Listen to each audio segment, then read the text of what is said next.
Sabi po sa Psalm 146 verse 1 to 10, Purihin si Yahweh, purihin mo si Yahweh o aking kaluluwa. Purihin siya at aking aawitan habang ako'y buhay. Sa mga pangulo, huwag kang manghahawak kahit sa kaninong di makapagligtas.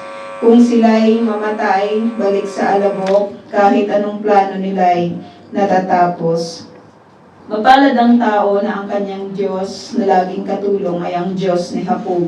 Sa Diyos na si Yahweh, umaasang lubos. Sa Diyos na lumikha niyong kalangitan, ng lupa at dagat at lahat ng bagay. Ang kanyang pangako ay maaasahan. Panig sa naaapi, kung siya'y humatol, may pagkaing handa sa mga nangagugutom.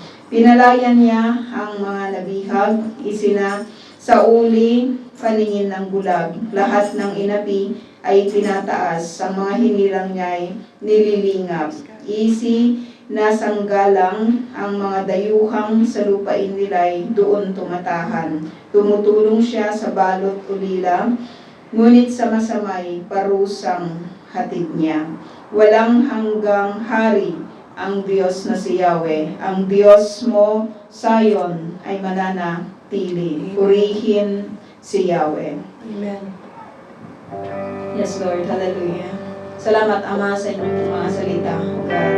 Kailangan po namin, O Diyos, na sa service po namin na ito, mapapurihan namin kayo, O God.